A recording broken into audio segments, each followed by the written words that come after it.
Oh, hello, students, and welcome. This is a how-to video, sort of a little bit more explanation on mapping history for your Unit 4 mapping project.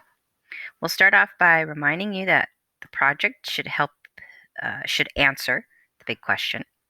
The big question is, how much did the Civil War and Reconstruction change economic, social, and political opportunities for African American men and women? To put that in different words, you will show how African Americans' economic, social, and political opportunities changed over time between the Civil War and Reconstruction. So, that time period, the events that happened, how did those events just change their opportunities, change their experience from Civil War, the very beginning, or a little bit before the Civil War, all the way till the end of Reconstruction and a little bit after. So, first thing you want to do is open up the resources. And like I said, I created a new um, resources based on my sentence starters, a new resource list. And if you click this link right here, use this list of people and events. Click here. If you click there, it'll open up this list of resources here. And it's based on the word banks from all of the sentence starters that I've given you. And what I did was I just went in and linked all the texts and videos that you read, and some of them are a little bit new and kind of shortened up readings that you can use to tell the story. Now, remember, a story has a beginning, middle, and end. So your map should tell that story. Starting out with before the Civil War, make sure that your map somehow uses free states versus slave states, so you know where those states are, and you can list that, list those different states and show them on your map.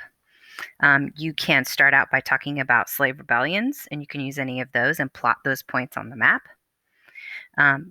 If you wanted to go into sort of a legal route on your map, you can use the different laws and the compromises that were written at the beginning. It really just depends the story that you want to tell, as long as that story is related to the increase in opportunity from not only just being enslaved, but also being free African Americans in other parts of the country. You can use that too. And not just the North, but also the South, of course. And connect that and the changes in their legal, their economic, or their social changes. So if I were to look at this list here for before the Civil War, free state versus slave state, that's all three you're going to find in there: economic, social, and political. The slave rebellions are more about social rebellion, and you can connect it to political rebellion. The compromises demonstrate the legal limitations here on African American people, especially the fugitive slave laws. So you could plot where the slave laws were actually affecting African Americans for the first part of your map. And then you would move on from there, showing once Civil War begins, you have African Americans serving in the military. You have Harriet Tubman, who not only serves in the military, but is actually helping slaves escape on the Underground Railroad. And then you have Frederick Douglass, who was enslaved and then becomes a famous author and leader for African American civil rights. If you wanted to, you could talk a little bit about Lincoln and the Emancipation Proclamation, Gettysburg Address, and show on the map where those things are placed. If you go into the beginning of Reconstruction, you start seeing the changes to the laws to provide more civil rights for African Americans and those who will be, after the 13th Amendment, freed legally and then given citizenship and the right to vote. And showing the change here could mean that your map is focused in on Washington, D.C., because these amendments are written, of course, in Washington, D.C., where the capital is. And that's another point on your map, is where the capital is. And then talking about the 13th, 14th, and 15th Amendments in the description. Of course, you can even start going into Freedmen's Bureau and sharecropping toward the beginning of Reconstruction, because Reconstruction is the changes to the Constitution. The government, through the Freedmen's Bureau, starts helping African Americans to negotiate contracts and make sure that they are being protected and being given their civil rights, specifically in the South, especially in the South. And then where you see that's the start of sharecropping, where enslaved people who were enslaved and then 13th Amendment frees, sharecropping is one way they start making their own money and having those new economic opportunities. Of course, they weren't very good. So if you go through towards the end of Reconstruction, you can talk about how the African Americans start moving west, and you're going to the Morrill Land Grant, talking about black cowboys, the exodusters. So it really just depends on the story you want to tell. Now, if you want to get very much in depth, you can choose economic, social, and political changes. Maybe you choose two. And maybe it just so happens that the events that you find the most important are based on either economic, social, or political, or a combination of the three.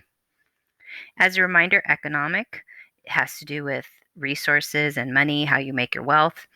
Social is interaction between people, education, things like that. And political, of course, is going to be your right to vote, your citizenship, and your civil rights. So this this list, really, when you click on it, it's going to open up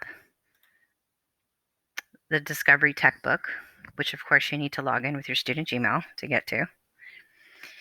And I wanted to remind you that when you open up these links here, right, whether it's a video, if it's a video, it's easy, just watch the video. If it's a reading and you struggle with reading 8th grade level text, do not forget that you can select the text and click Speak to Text. All right, let's do that again. Select the text. Select the text. And then down here it says Speak Text. And if you click that, it reads it to you. Give it a second.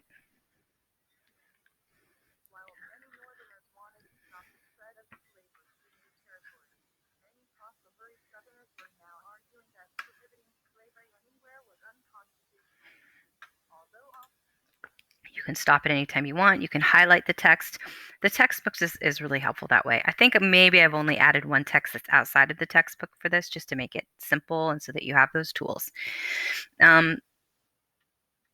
You should also have your notes from your notebook. You should have your portfolio and all of your TWQs from throughout the unit.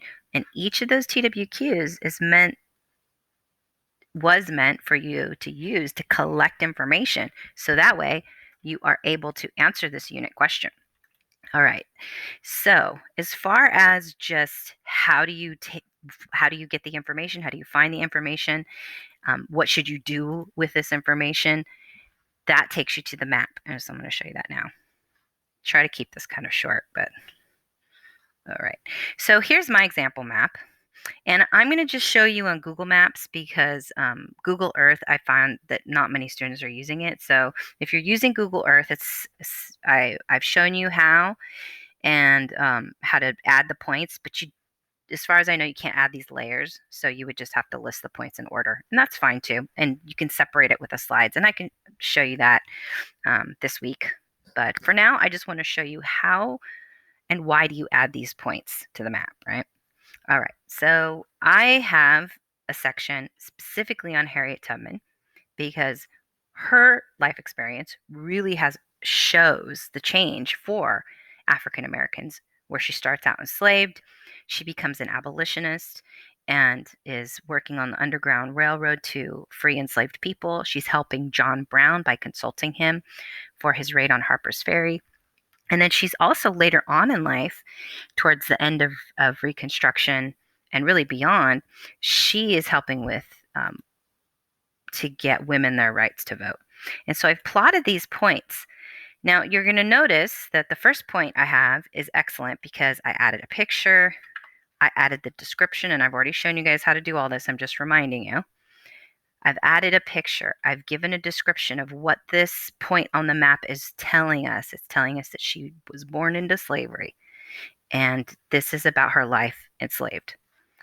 The next point is about her on the Underground Railroad, and that point is the Harriet Tubman Underground Railroad Visitor Center and Historic Park. Now, this point would not, it's really just, it's random until you actually add text. So you would need to click on that pencil and explain to me in here, what is this particular point telling us? Well, it's telling us that Harriet Tubman went from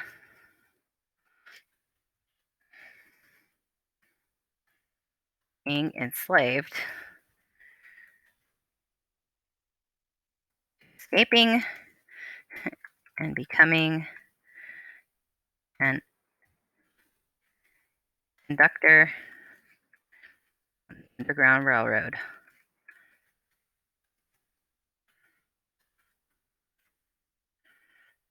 Oops.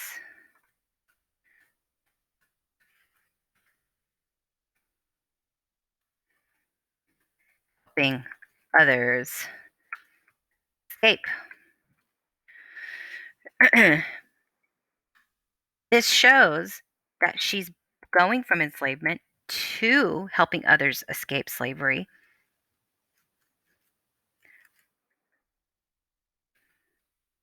starting her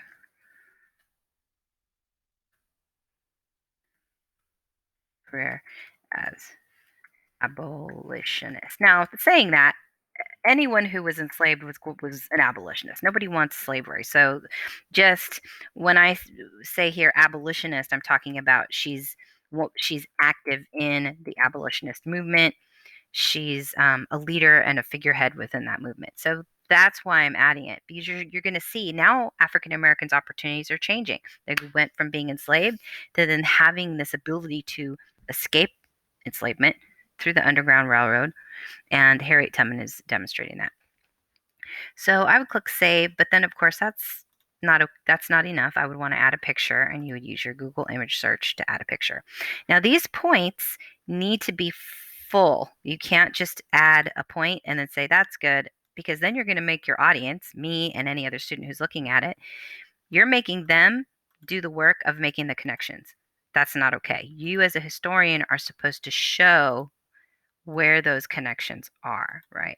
The person looking at your map is not a student of history like you are, where you're learning how to make the connections. They are looking at your map to learn the history as you, the historian, see it, as you have found it. And of course, as historians, we want to tell the truth. So the more points, the better for each section. Now, I remember I also said to add a layer, add layers, because each layer can be about a different change in opportunity. One of those examples is the exodusters. And I used Benjamin Pap Singleton as my example. And I started with his life, born in slavery in Tennessee. And I showed pictures. He's born into slavery. This is him. And I explained that he starts out enslaved. Then he uses the opportunity to escape and flee to Canada, and then moves to Detroit. And that's part of his story. So again, enslaved, but then finds his way to escape, changing his own, his own opportunities by escaping.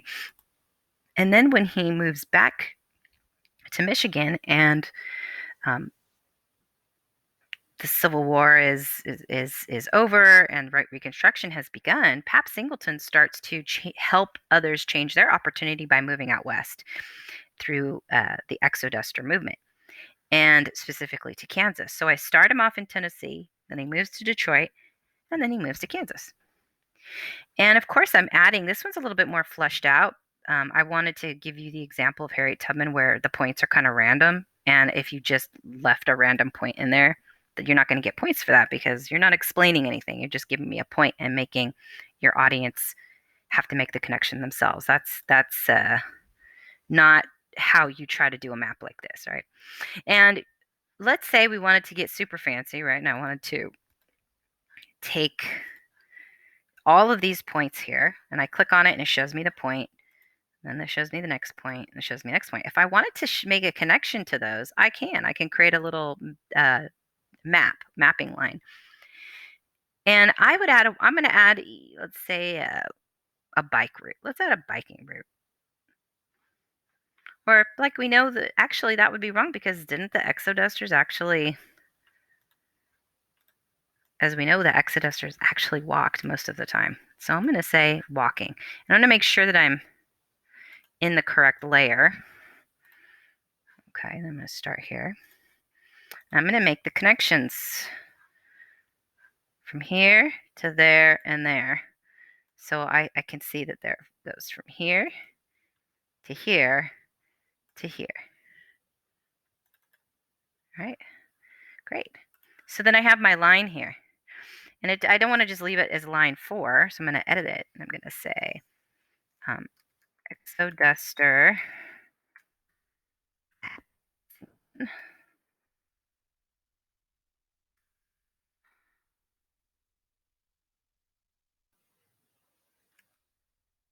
I'm going to put journey. That's a nicer word there. Journey. Let's say exodusters moved from moved away from the south to western territory in Kansas specifically to, let's say, for economic opportunities. Oops. Sure you check the spelling. For economic opportunities on land. I'm going to even mention from sharecropping, possible sharecropping, to owning land, right? To owning the land that you're working on, right? And now I might want to, I'm going to add a picture for that. Let's say Google image search. And exodusters. Now, this term exodusters is fairly, I mean, it's not a new term in history, but you might not find a whole lot. So you want to be very careful with what you pick. You want to make sure that you're picking images that really show the movement, show it correctly. And we know from the video that they met up and they walked. Right here, African American exodusters. Oh, that looks like a good picture. Let's zoom in. It literally says exodusters. Oh yeah, that's a good one. So you can see that they're on their journey on the road. It literally explains a little bit of something there. That's great. I can even add another picture if I want to.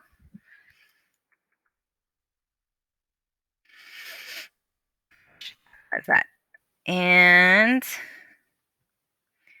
I really want to show one where they're walking together. Oh, this one's good. I can kind of see up close there.